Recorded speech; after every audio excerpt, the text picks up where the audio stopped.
Building stakeholder relationships. Relationship management is defined as the ability to use awareness of one's emotions and the other's emotions to manage the interaction successfully. Managing relationships with stakeholders includes the processes and behaviors by which the project leader influences stakeholders. Relationships occur when the project leader and the stakeholder create an environment of mutual trust. Communication has been identified as the most critical component in the process of building and maintaining relationships, and is an essential part of maintaining the support and commitment of project stakeholders. The success of a project is directly related to the strength of the relationships created by effective, regular, planned, and even ad hoc communications with all stakeholders. Maintaining a fluid, two-way communication with stakeholders will also provide the project leader with timely information to recognize any changes in the attitudes and perceptions about the project, such as changing support or interest in the project. Stakeholder relationships can be classified into four types: activist, paternalist, pluralist, and functionalist. This categorization was developed by Johnson, Kramer, and Berman and describes the stakeholder relationship management type based on the engagement levels. A project leader can use the behaviors presented in this model to understand the different styles of behaviors that occur when managing relationships with stakeholders and choose the most appropriate depending on the context. Activist. This type of relationship management is when the project leader proactively manages the relationships with the stakeholders and creates the conditions to address their concerns, monitors and communicates with stakeholders, and represents their interest in the project. Here, the project leader is a spoken advocate of the stakeholders' rights, in some cases, even above the interests of the project. He will go above and beyond his responsibilities to ensure the stakeholders' interests are represented.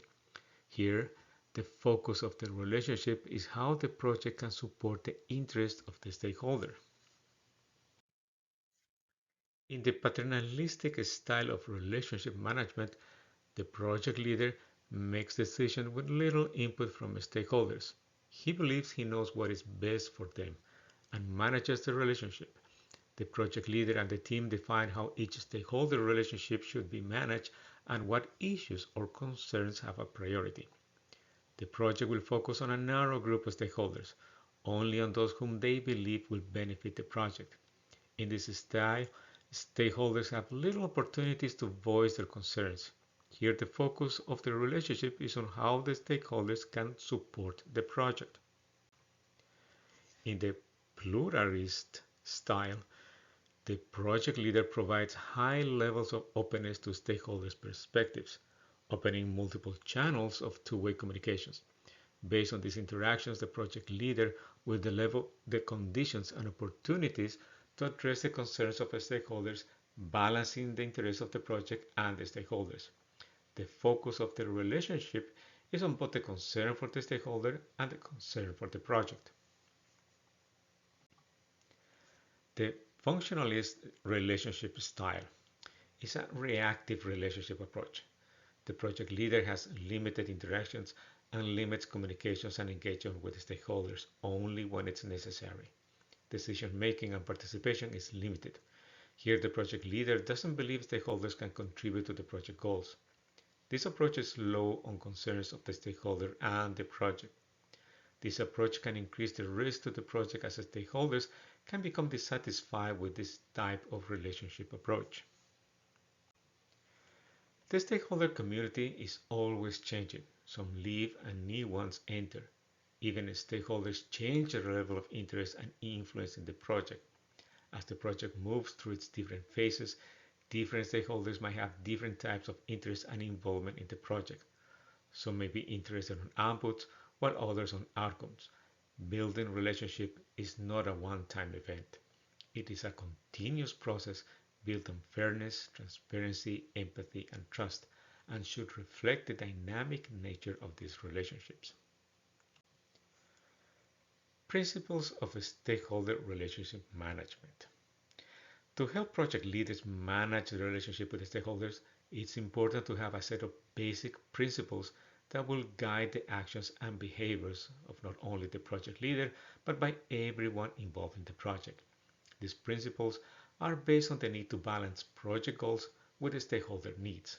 The 7 principles will help project leaders build meaningful relationships with the stakeholders. Principle 1. The project leader must take the time to identify the different stakeholder types and understand their unique interests. Evaluate the stakeholder interests to determine how they impact the project and prioritize stakeholder interests by stakeholder type and give primary attention to core stakeholders. Principle 2.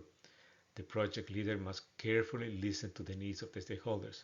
They must collectively engage in dialogue that allows both parties, the project leader and the stakeholders, to openly ask questions and communicate project concerns or issues. Principle 3. It is the project leader's responsibility to tailor communications to the individual stakeholder type. Even though the communication method and audience may change, the core message behind the communication must remain consistent. Principle 4.